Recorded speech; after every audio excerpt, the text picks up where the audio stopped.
Bonjour à tous, bonjour à toutes, vous êtes sur la chaîne 4/7e art, c'est Xavier et aujourd'hui je suis là pour vous parler d'une série qui a fait beaucoup de bruit.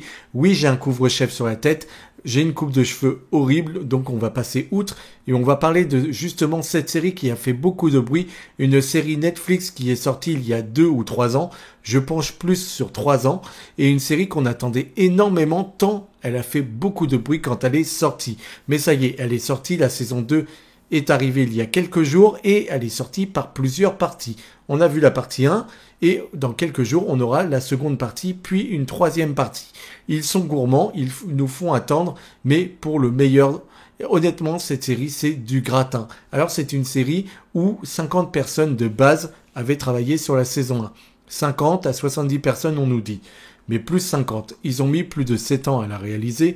Aujourd'hui, on nous dit que pour la saison 2, il y a eu plus de 500 personnes qui ont collaboré pour donner le meilleur d'eux-mêmes pour pouvoir réaliser au mieux cette série. C'est une série Riot Games, ça s'appelle Arcane League of Legends et cette série, c'est vraiment une pépite visuelle parce que visuellement, c'est assez dingue. Arcane, c'est une série qui se distingue pour son style visuel unique qui mélange l'univers 2D et 3D pour en faire un univers très très riche. Un univers sombre, un univers avec beaucoup de détails, steampunk, mais qui a toujours beaucoup de gueule. Un univers rempli de magie, un univers rempli de technologie et des paysages urbains complexes. C'est ce qui fait toute la beauté de l'œuvre. Dans cette série, on va nous parler de deux sœurs qui s'appellent Jinx et Vi. Ces deux sœurs vont aller dans deux camps totalement opposés. Et puis, on va nous parler ici, avec cette série, de la nuance de la nature humaine. Et on va nous montrer tous ces paradoxes, toute sa violence, toute sa bonté, toute sa créativité, et c'est ça qui en fait sa force. Dès le début, dès les premiers épisodes, on nous montre une extrême violence avec ce style, avec ces décors peints en arrière-fond, et puis avec ce style 2D, 3D, qui en jette un max, et qui fait de cette série un choc visuel. Et puis par la suite on a vu ce qui avait été possible d'être fait, c'est-à-dire qu'on a vu que Spider-Man New Generation avait fait la même chose. Cet univers a été repris, ce style a été repris, ça a été repris par le Chapeauté 2 également, et je pense que c'est le meilleur de l'animation qui est fait ici.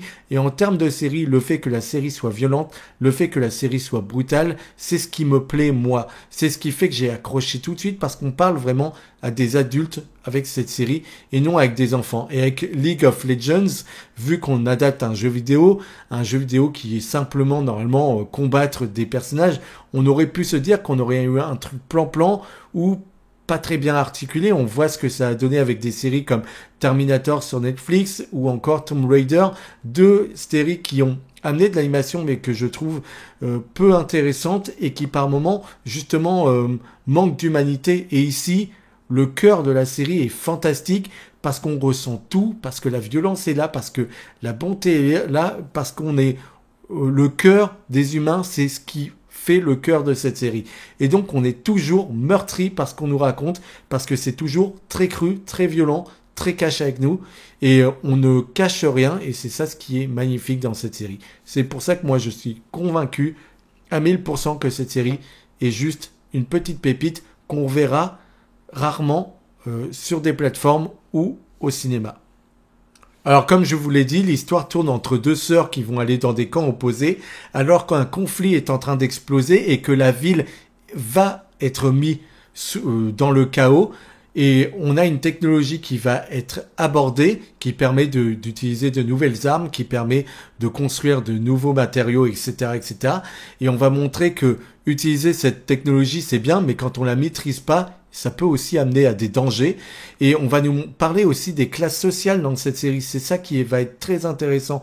C'est qu'on n'oublie jamais les personnages, on n'oublie jamais d'où ils viennent, et on n'oublie jamais de leur créer beaucoup de contexte derrière. Et il y a une belle profondeur avec tous les personnages et les voix françaises sont absolument sublimes. Une série française se doit d'être vue avec ses voix françaises. Et les voix françaises n'ont pas été données à un casting de stars.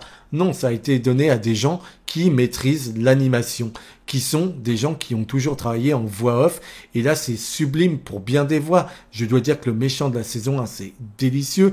Que Hemdinger, qui est mon personnage préféré, a une voix mais fabuleuse. Et quand je sais ce que c'est de faire de la voix, puisque j'ai moi-même travaillé sur un projet où on crée nos personnages avec nos propres voix, avec des sons, etc. Et il n'y avait pas d'image. Donc je sais ce que c'est de donner corps à un personnage.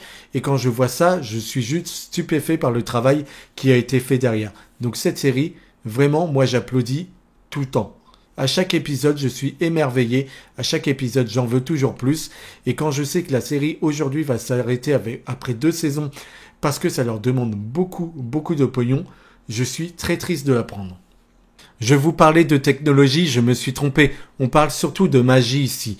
Avec l'Hextech, la magie, la technologie qui est employée, c'est une technologie, une magie qu'on a du mal à saisir pour le moment, mais quelque chose d'assez hors du commun, puisqu'elle permet de créer des bâtiments, des moyens de communication, des gens qui auraient un bras en moins, ça permet de pouvoir leur amener des morceaux corporelle, si vous voyez ce que je veux dire.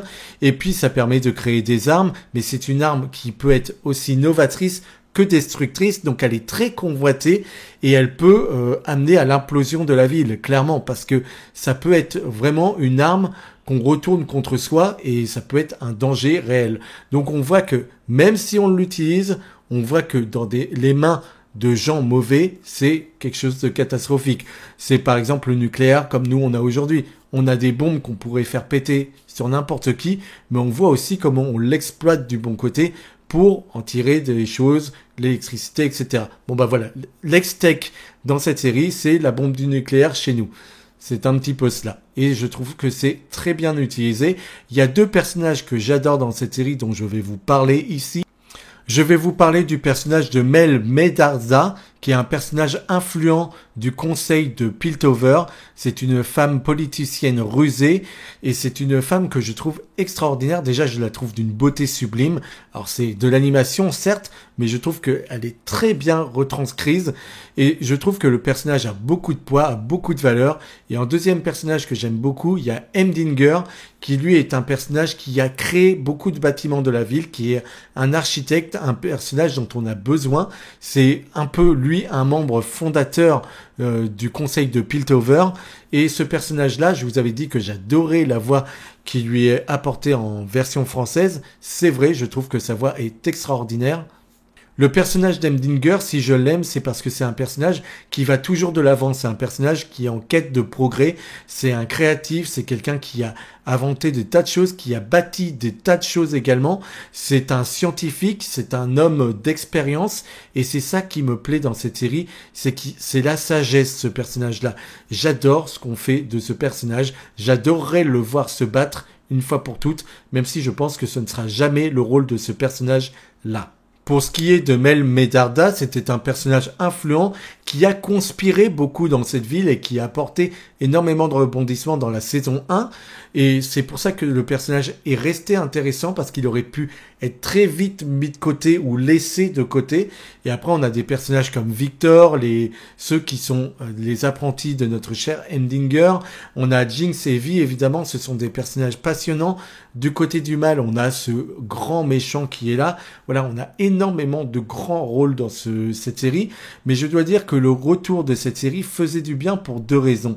J'ai trouvé que les 3 premiers épisodes de cette série, même s'ils allaient un peu trop vite à mon goût, eh bien je trouvais qu'ils étaient très intelligents. Parce que pour revenir sur cette série, après le choc de la saison 1, ils ont fait quelque chose qui me paraît essentiel en termes d'écriture, mais qui ici est très bien narré.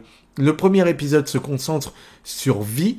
Oui, c'est ça. Le premier épisode se concentre sur Vi et sur le Haut Conseil, la haute ville, comment eux vivent, comment eux ont subi ce qui vient de se passer. Et puis, on va rester avec eux et puis on rentrer dans l'humanité du personnage de Vi. On va voir comment elle ressent les pertes qu'elle a eues autour d'elle, etc. Le cœur émotionnel de cet épisode, ça va être les ressentis de ce personnage. Donc, on va être qu'avec elle. Et l'ennemi va surgir par la suite, mais pour être en haute ville. Jamais on va aller dans les bas-fonds de la ville pour aller les rencontrer. En deuxième épisode, c'est l'inverse. En deuxième épisode, on se concentre sur l'humanité de Jinx, ce qu'elle ressent à ce moment précis. On va rester dans les bas-fonds avec toutes les ordures qu'on peut y trouver. Et puis, par la suite, on va avoir une attaque menée par la Haute-Ville, mais on va jamais remonter. On va voir la Haute-Ville descendre chez eux. Donc, encore une fois, on va avoir des épisodes très bien construits. Et à partir du moment où on a recentré les émotions sur nos deux personnages principaux pour voir comment ils avaient vécu les choses à leur manière, eh bien, l'épisode 3, lui, fait avancer les choses. Et là, on passe à l'action. Et on passe à de la pure action. Alors, en premier épisode, ce que j'ai adoré, c'est les ressentis de Vi quand elle a des pensées négatives et que tous les personnages deviennent sombres autour d'elle, etc. Il y avait des couleurs, quelque chose qui nous était montré à l'image qui était sublime, et on nous fait la même chose avec le personnage de Jinx. Alors, on va pas avoir des couleurs négatives, mais on va avoir une autre manière de nous l'amener, et encore une fois, on rentre dans leurs états d'âme. Et c'est ça qui fait le cœur de la série. C'est pour ça que on va se concentrer sur la série quand elle va arriver et quand on aura la finalité du tout, parce que j'imagine que ça va être incroyable. J'ai peur qu'avec que 2 saisons, parce que oui, comme je vous ai dit, la série s'arrêtera par manque d'argent. Et c'est un désastre parce qu'on aime ces personnages. Et j'ai envie de vous dire que je pense qu'on aurait pu en raconter des tas des choses sur cette série. Et je pense qu'en 2 saisons, ça peut être très casse-gueule. Donc ils feront de leur mieux. Mais on racontera la suite. Je vais pas trop en dévoiler parce que il y a encore beaucoup de choses à dire. Je le dirai dans un prochain épisode. Par contre, je peux me concentrer à vous parler des films d'animation que j'aime, notamment des films d'animation français. Je pourrais vous parler, parce que comme on est sur une série française qui a fait de l'animation sublime, j'aimerais vous parler de d'autres choses, d'autres projets que vous n'avez peut-être pas vus. Alors j'aimerais vous parler de 2 films qui ne sont pas des films d'animation française mais américaine, que vous n'avez peut-être pas vus et qui sont des films que moi j'ai depuis l'enfance. Ça s'appelle Brisby et le secret de Nîmes. C'est un de mes dessins animés préférés, c'est hyper sombre et c'est par le mec qui a fait Fievel au Far West. Et ça aussi, ce personnage de Fievel, c'est également un personnage que j'aime énormément et que je peux vous conseiller. Voilà 2 films d'animation extraordinaires. Ensuite, en film d'animation français, je vous parlerai du Petit Nicolas. Le Petit Nicolas, qu'est-ce qu'on attend pour être heureux? Qui est un film d'animation qui va revenir sur les créateurs du Petit Nicolas. En animation, on voit les 2 personnages se parler et justement commencer à réfléchir sur ce qu'ils sont en train d'écrire, leur petite BD, leur petit personnage, le faire vivre, avoir leur propre réflexion, et puis on voit ensuite le petit Nicolas s'animer, commencer à vivre de ses pages, et puis il va nous parler, et on va voir leurs états d'âme, on va voir comment eux vivent dans une France où tout ne se passerait bien, et on va voir encore une fois leurs états d'âme, et c'est ça qui va être magnifique. On a les voix d'Alain Chabat et de Laurent Lafitte. Il y a énormément de poésie dans ce projet. Je l'avais découvert et ce film ne m'a pas lâché depuis. J'en parle énormément à beaucoup de monde et je trouve que c'est une petite pépite, totalement sous-estimé, j'allais surestimé, pas du tout, sous-estimé parce que personne n'en parle. Et en deuxième film d'animation, une animation française, j'aimerais vous parler de Ernest et Célestine, qui là aussi est rempli de poésie avec la voix de Lambert Wilson. Mais le premier film, je parle pas en charabia, mais je parle bien de Ernest et Célestine, premier du nom. Le film est incroyable, le film est drôle, il y a des rebondissements à tout va. Tout ce qui nous est amené est fait avec beaucoup d'intelligence. On va nous parler des dentistes. Il y a tout un univers qui est assez dégueulasse, assez morbide, etc. et qui fonctionne à merveille. Et les 2 personnages sont vraiment des personnages auxquels on s'attache très vite. Et c'est de l'animation française qu'on voudrait voir plus souvent, tout simplement. Pour terminer, je pourrais bien évidemment vous parler de ce qui avait été fait avec Astérix de Louis Clichy et de Alexandre Astier. Les 2 films d'animation, Le Domaine des Dieux et Le Secret de la Potion Magique, ont été des films qui sont juste magiques. Alors moi, je préfère Le Domaine des Dieux pour son humour. Je trouve qu'après, Astérix et Obélix ont de la peine à vivre dans le 2e film où c'est Astier qui a créé l'histoire. Je trouve que Le Domaine des Dieux est un film où Astier a amené son intelligence et où Uderzo et Goscinny ont fait un travail sur l'histoire assez remarquable. Donc tout fonctionne, la 3D, tout est sublime. Donc oui, ce film d'animation-là, je l'aime énormément. Et j'ai envie de vous dire que Alain Chabat qui bosse sur une version animée des aventures d'Astérix et Obélix pour Netflix, ça arrive en 2025. Et là aussi, on peut s'attendre à du très lourd.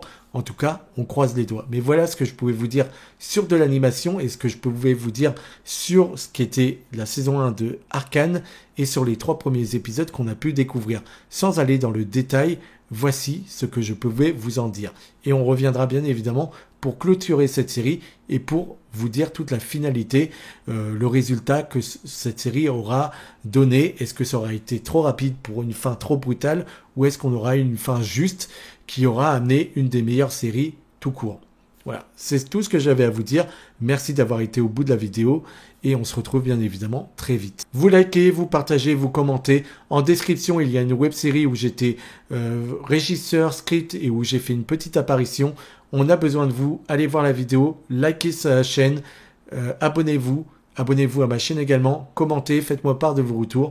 Et comme je vous l'ai dit, à très vite.